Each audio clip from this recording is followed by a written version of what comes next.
Hey guys, I'm Will from Tested. For today's show and tell, I have this guy right here. It is the Ultimate Ears Boom. We tested the Mini Boom last year, which we quite liked. It was a $99 Bluetooth speaker. This is its bigger brother. It's another $100, so $200. It has a lot of the same features as the Mini Boom, but it's a little bit more weatherproof and splash resistant. I've actually taken this one camping a couple of times. It's had beer spilled on it. It goes to picnics and stuff like that, and it's still held up relatively well. You can see on the bottom, there's a hanging knob that you can use to hang it from like a tent or something like that. But that also holds down the weatherproof covers for the micro USB and the analog input. The Boom has what Logitech advertises a 15-hour battery. I found that I charge it maybe once a month, the amount that I use it, unless I'm traveling a ton. I've taken it on 7-day road trips and 15 hours was no problem. You can check the current battery level using the app, but it's more fun to press the two buttons. 90% charge. And she tells you how much charge is in the battery. 100% de batería. So the Boom pairs with Bluetooth, just like any normal Bluetooth device. It also has an NFC tag inside it, so if you have an NFC Android phone, you can set NFC on, bump it up against the side, and it'll just pair automatically.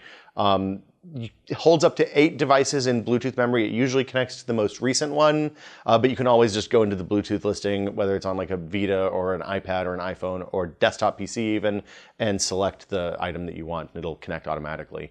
You can also hook 2 of these together, just like you could with the Mini Booms. It's a little bit ridiculous. I have it set up here. They'll go in either stereo mode, or it'll just play the same thing out of both sides. You can do stereo pairs, one's left, one's right, like this.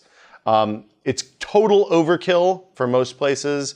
I did it outside a couple of times. It filled a backyard pretty nicely, but just one was enough to kind of get a boombox effect with some music coming out at a picnic or something like that. So like the Mini Boom, there's an app that will run on your iOS or Android devices. It lets you do things like pair them a little bit easier than using the button shortcuts. It also has an alarm mode that you can set. The alarm is a little bit weird. They advertise that it works with Spotify and all sorts of other stuff, Pandora, in addition to your music library. The way it does that is by using the last played function on iOS. So instead of actually going to RDO and playing whatever you want to play or Spotify, it just looks at whatever you were playing last and then starts playing that again. If the speakers or the phone die or lose connection with each other, there's an independent alarm on both, so it'll play on your phone and on the speaker independently if one or the other survives. I found that the alarm was kind of a weird thing to have on this. I like the speaker a lot for taking out in the wild. The fact that it's splash proof, a little more water resistant than most of these is handy. And it has a speakerphone too. It's not great when you're in like a noisy environment like a park or something like that outside where there's wind, but it's fine if you're sitting in a hotel room and just don't want to have a phone up to your ear while you're on conference calls or something like that.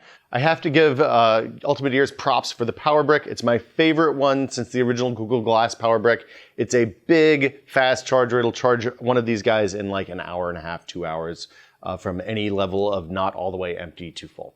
So that's it. It's the UE Boom. I think it's quite good. It's $200. You definitely don't need 2, but if you want to get crazy, you can get 2 and pair a second one for stereo and filling larger rooms with small sound. For Tested, I'm Will. We'll see you guys next time.